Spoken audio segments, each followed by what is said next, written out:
Tanvi this side. Welcome to Sterling Academy. So हम लोगों ने क्लास 9th का पॉलिटिकल साइंस का चैप्टर कॉन्स्टिट्यूशन डिजाइन डिस्कस किया था, बट आज हम लोग उस फुल चैप्टर को एक ही वीडियो में कवर करेंगे। जो फुल चैप्टर था मैंने पार्ट में डिवाइड किया था, बट आज फुल चैप्टर की एक्सप्लेनेशन वन वीडियो में है। सो हम लोगों ने क्या डिस्कस किया था? हम लोगों ने डिस्कस किया था democratic constitution in South Africa. उसमें हम लोगों ने डिस्कस किया था कि कैसे नेल्सन मंडेला जी ने साउथ अफ्रीका के अंदर व्हाइट जो रूलर्स थे उनके अगेंस्ट स्ट्राइक की थी, प्रोटेस्ट निकाला था। क्यों? क्योंकि वो लोग अपार्टीहाइड सिस्टम फॉलो करते थे, जबकि अपार्टीहाइड सिस्टम में मैंने आपको बताया था कि रंग भेद की नीति की वजह से जो नेल्सन मंडेला थे वो ब्लैक पीपल में काउंट होते थे और उन्हें प्रेफरेंस नहीं दी जाती थी। जो व्हाइट रूलर थे उन्होंने वो बहुत ज्यादा लोगों, ब्लैक लोगों को, कलर्ड लोगों को या जो इंडियन लोग थे उनको मारते थे और किस तरीके से उनके साथ भेदभाव करते थे, डिस्क्रिमिनेशन करते थे। राइट। मैंने आपको ये भी बताया था कि किस तरीके से वहां पर चर्च में जाना अलाउड नहीं था, बसेस, रेलवेज, यहां तक कि स्कूल कॉलेजेस में भी सब चीजें अलग अलग थी। टॉयलेट्स, पार्क्स, सब चीजें जो थी वो व्हाइट पीपल की अलग थी और ब्लैक पीपल की अलग थी। इसी को ध्यान में रखते हुए जो लोग थे उन्होंने वहां पर, ब्लैक लोगों ने, नेल्सन मंडेला जी ने प्रोटेस्ट किया और उन्होंने किस तरीके से वो 28 साल जेल में भी रहे थे। रॉबिन आइलैंड पे जो जेल थी वहां वो 28 साल रहे थे। मैं आपको ये भी बताया था, मैंने आपके साथ ये भी डिस्कस किया था कि बाद में जब उन्होंने स्ट्राइक की, प्रोटेस्ट निकाला, तब जो व्हाइट रूलर्स थे वो वीक पड़ गए और बाद में जो 28 साल बाद जब वो फ्री हुए, रिहा हुए नेल्सन मंडेला जी, तब किस तरीके से डेमोक्रेसी चेंज हुई, साउथ अफ्रीका की एक नया डेमोक्रेसी बनी, नया कॉन्स्टिट्यूशन बना। और फिर क्या होता है कि वहां पर अपार्टीहाइड सिस्टम खत्म हो जाता है। राइट। और जो ये कहा गया कि nobody should be treated as damn, no one can be, no one should be excluded, किसी को भी बाहर नहीं निकाला जाएगा, किसी को भी राक्षस की तरह ट्रीट नहीं किया जाएगा। Everybody should become a part of the South Africa, हर कोई इसका पार्ट बनेगा। राइट। और तब वहां की डेमोक्रेसी, वहां का कॉन्स्टिट्यूशन निकल के सामने आया। ये हमने नेल्सन मंडेला जी के लिए पढ़ा था इन साउथ अफ्रीका में। राइट। हमने democratic constitution in South Africa में कवर किया था।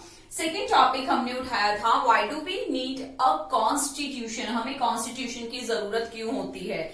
इसमें मैंने आपको एक एग्जाम्पल से बताया था कि किस तरीके से, जैसे हम कोई गेम खेलते हैं, हमारी कोई फुटबॉल गेम होती है लाइक, तो उसमें रूल्स रेगुलेशंस होते हैं, उनके प्लेयर्स को वो फॉलो करना होता है। ये मैंने आपको बताया था। कोई भी जो गेम है, सपोज फुटबॉल के अंदर हम बॉल को हाथ में लेकर पूरी गेम नहीं खेल सकते, हमें उसको पैर से ही हिट करना पड़ता है। राइट। तो उसी को फुटबॉल कहा जाता है। ऐसे नहीं कि आप अपनी मर्जी से बॉल को हाथ में लेके और गोल करने चले जाओ। राइट। तो फुटबॉल के अंदर रूल्स रेगुलेशंस होते हैं, इसी तरीके, और उसी को फॉलो करते हैं सब प्लेयर्स।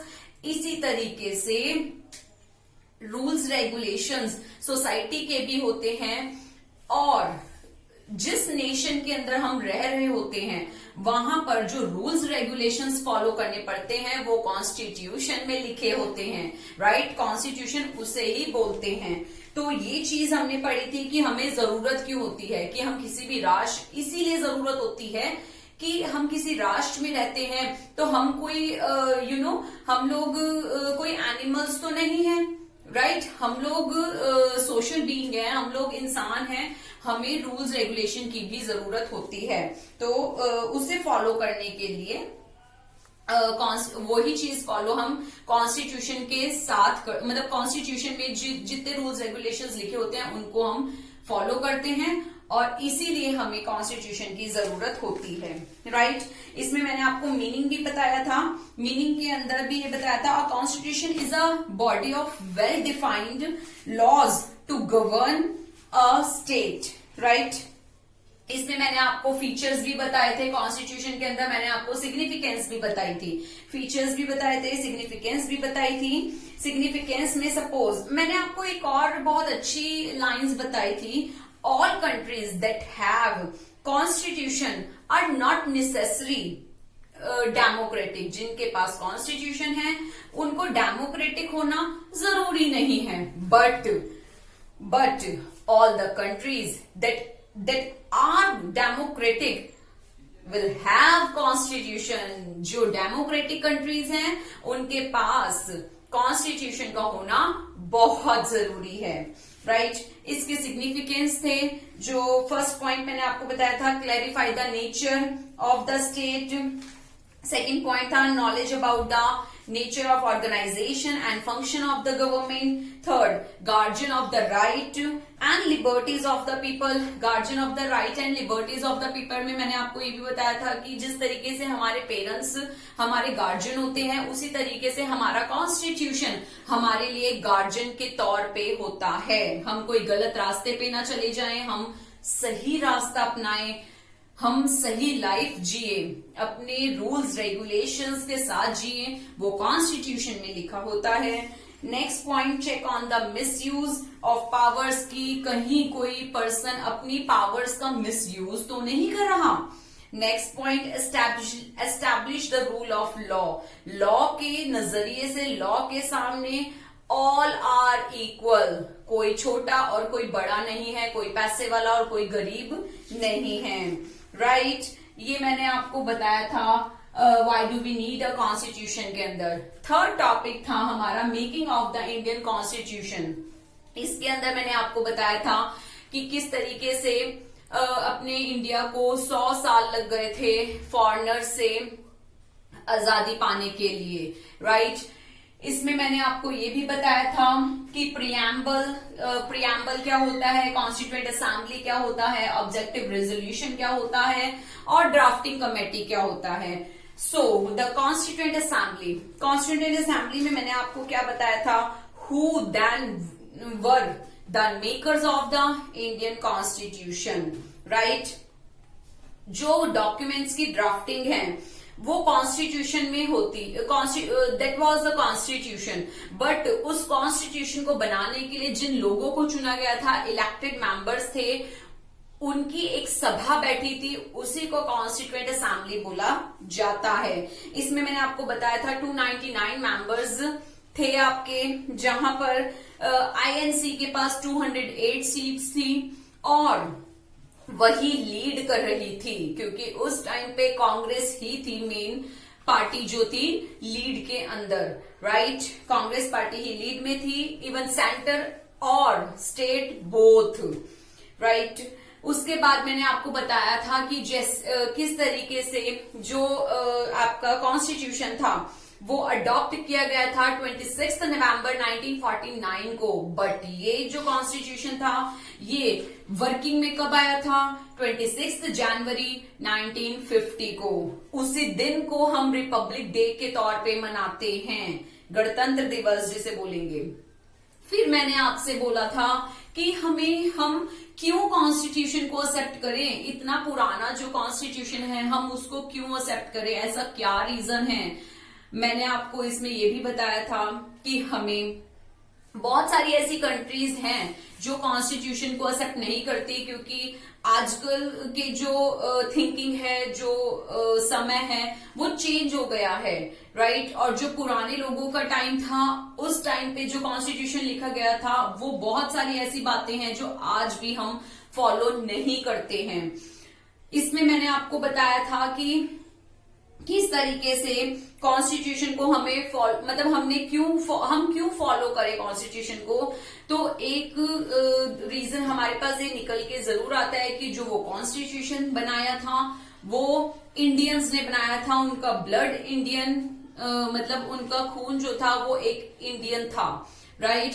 तो इंडियन जो लोगों ने बनाया था इंडिया के लिए ही बनाया था, उनके अच्छे और बुरे को समझते हुए, ध्यान में रखते हुए ही बनाया था, राइट। उसके बाद मैंने आपको इसमें बताया था कि ऑब्जेक्टिव रेजोल्यूशन क्या होता है, जो जवाहरलाल नेहरू जी ने दिया था, मतलब जो जवाहरलाल नेहरू जी थे उन्होंने ही ऑब्जेक्टिव रेजोल्यूशन दिया था। ऑब्जेक्टिव रेजोल्यूशन क्या होता है, बेसिक प्रिंसिपल्स और आइडियाज होते हैं जो कॉन्स्टिट्यूएंट असेंबली में रखे गए थे, राइट। उसके बाद था ड्राफ्टिंग कमेटी। ड्राफ्टिंग कमेटी के चेयरमैन जो थे, एक सेकेंड, कॉन्स्टिट्यूएंट असेंबली के main president doctor Rajendra Prasad ji थे, राइट। डॉक्टर राजेंद्र प्रसाद जी थे, और मैंने इसके 8 मेंबर्स भी आपको अपने लेक्चर में बताए थे। 8 मेंबर्स थे, और जो 8 मेंबर्स थे वो डिफरेंट स्टेट्स से थे, डिफरेंट उनकी लैंग्वेज थी, डिफरेंट उनके कास्ट थे, उनके रिलीजन थे, राइट। तो ऐसा नहीं सोचा गया कि जो मेंबर हैं वो उनकी कोई और लैंग्वेज है, कि वो सिर्फ हिंदू होने चाहिए या मुस्लिम होने चाहिए, ऐसा नहीं था। हर एक रिलीजन को, हर एक कास्ट को, हर एक लैंग्वेज को हमारे इंडिया के अंदर प्रेफरेंस दी जाती है और सबको इक्वालिटी बेस रखा जाता है। उसके बाद ड्राफ्टिंग कमेटी पे आए थे हम लोग। ड्राफ्टिंग कमेटी के अंदर जो उनके मेन पर्सन थे जिन्होंने कॉन्स्टिट्यूशन लिखा वो बाबा साहब डॉक्टर भीमराव अंबेडकर जी थे, BR अम्बेडकर जी थे। वो उन्होंने कॉन्स्टिट्यूशन लिखा था, ड्राफ्टिंग कमेटी के चेयरमैन भी वही थे, राइट। डू यू नो, आप लोगों को पता भी है क्या कि 114 डेज लगे थे इसी चर्चा के अंदर कि क्या चीजें अपनानी चाहिए और क्या नहीं अपनानी चाहिए, राइट। हमारा कॉन्स्टिट्यूशन बनने में पूरा 2 साल 11 महीने और 18 दिन लगे थे, नियरली 3 years अबाउट, राइट। उसके बाद मैंने आपको इस चैप्टर के अंदर प्रियम्बल भी बताया था। प्रियम्बल क्या होता है, जहां पर प्रिंसिपल्स, जहां पर आइडियल्स लिखे होते हैं कॉन्स्टिट्यूशन के। आप ये लगा लीजिए कि जिस तरीके से कोई बुक होती है हमारी, उसका इंडेक्स होता है, राइट। फ्रंट पेज होता है हमारा, कि हम बुक जैसे ही ओपन करेंगे सबसे पहले हमारे पास कंटेंट आता है, इंडेक्स आता है। इसी तरीके से कॉन्स्टिट्यूशन जो होता है उसका फ्रंटली प्रियम्बल होता है, राइट। उसके बाद मैंने आपको प्रियम्बल के अंदर क्या लिखा हुआ है वो भी बताया था। उसमें जो हाईलाइट वर्ड्स थे वो उनकी एक्सप्लेनेशन भी मैंने की थी। नेक्स्ट आपको अगर प्रियम्बल के बारे में आपको डेप्थ में स्टडी करना है तो आप मेरा जो लेक्चर था कॉन्स्टिट्यूशनल डिजाइन का, उसको आप एक बार देख सकते हैं। उसमें पूरा डेप्थ में मैंने बताया है। और उसके बाद नेक्स्ट आता है guiding values of the Indian constitution. Guiding values में मैंने आपको बताया था कि किस तरीके से जो वैल्यूज है कॉन्स्टिट्यूशन की वो रखी गई, किस तरीके से जो महात्मा गांधी जी थे वो कॉन्स्टिट्यूएंट असेंबली के मेंबर नहीं थे, बट फिर भी उनकी अलग थिंकिंग थी। उन्होंने अपनी बुक में अपनी थिंकिंग बताई है। और कौन सी बुक थी उनकी बुक का नाम यंग इंडिया इन 1931 था। उसमें उन्होंने अपनी एक्सप्लेनेशन की है। और किस तरीके से जो डॉक्टर भीमराव अंबेडकर जी थे उनके जो थॉट्स थे वो महात्मा गांधी जी के साथ नहीं मैचअप होते थे, बट इट्स ओके। इतना हमने इस चीज को डेप्थ में नहीं लिया। और किस तरीके, मेन तो गांधी जी का यही मुद्दा था कि छुआछूत को हटाना है, इनइक्वालिटी को हटाना है, उसको एलिमिनेट करना है, जो भीमराव अंबेडकर जी ने कॉन्स्टिट्यूशन में किया। और लास्ट में हम लोगों ने इसी टॉपिक के अंदर फिलॉसफी ऑफ द कॉन्स्टिट्यूशन पढ़ा, जिसमें हम लोगों ने the constitution begins with the short statement, that is statement of its basic values थी। इसके अंदर मैंने आपको ये बताया था कि जो हमारे लीडर्स थे उन्होंने एक्सपीरियंस पहले ही गेन कर लिया था कि जो अमेरिकन मॉडल है या किसी और कंट्री का जो कॉन्स्टिट्यूशन है वो किस तरीके से है, कैसा है, उसको स्टडी कर लिया था और उसके बाद उन्होंने अपने कॉन्स्टिट्यूशन को बनाया, राइट। तो ये चैप्टर हमारा फुल मैंने आपको इसमें कवर कराया है अपने इस लेक्चर में। सो व्यूअर्स, आज के लिए इतना ही। मेरे चैनल को प्लीज लाइक करें, शेयर करें, सब्सक्राइब करें। Thank you.